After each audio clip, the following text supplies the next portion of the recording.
Hello everyone and welcome back. This time we're going to be in example 10-5. Okay, so let's read out the problem statement and then go from there.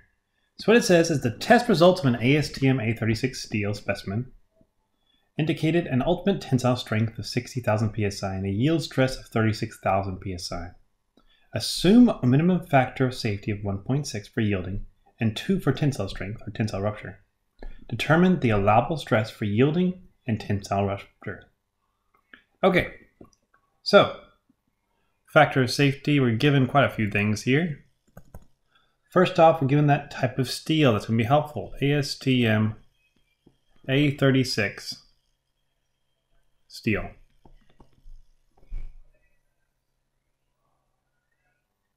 And it had an ultimate strength, so stress ultimate was 60,000 psi and a yield stress of 36,000. And stress yielding was 36,000.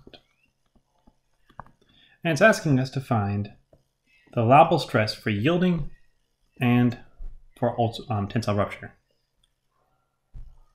And it's given the factor of safety. So we have a factor of safety equals 1.6 yielding.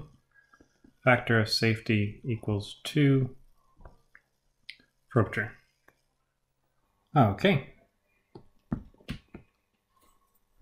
Now let's do this. It's actually a very simple problem because it all comes into our factor of safety equation. So factor of safety is equal to the yield stress, ultimate stress, whatever it is that you care about, over the allowable stress. So, what you care about. So if you care about necking, yield stress. If you care about breaking, ultimate stress. If you care about any plastic deformation, there's another point for that too. But wherever it is, whatever you need, that goes up top. And then allowable stress is on the bottom. So if I plug this in here, what I'm given is 1.6 is equal to 36,000 over the allowable stress.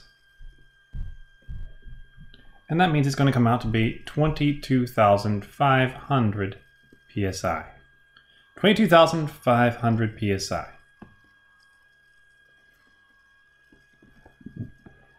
And then for the second one, we have the ultimate stress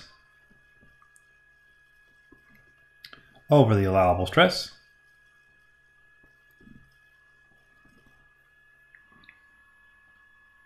And we plug it in, we get 2.0 is equal to 60,000 over allowable. Pretty easy math there. And it comes out to be 30,000 psi. And they're like, okay, well, this is lower, so we have to go with this one. But in this case, that's not actually what they're asking. The big thing here is they want to know what stresses they have for certain conditions. One is yielding, one is ultimate. Both have failed. Both have failed. If you yield, then your part has failed. However, when you yield, your part has not broken. It has just failed. It's no longer good.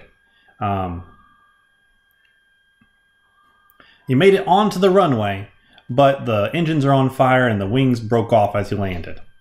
So you're fine, you're safe, but the part's no longer usable. The ultimate stress is saying, well, this part broke. It failed. You better have been out of the way. Hopefully nobody was on that or using that at the time when it failed, because they're dead or they're injured. So this one is probably used to test your everyday. You say like, okay, what's the everyday stress? Is it okay? And then this one right here says, what is my like danger accident stress possibly? And you check to see if that's underneath this value.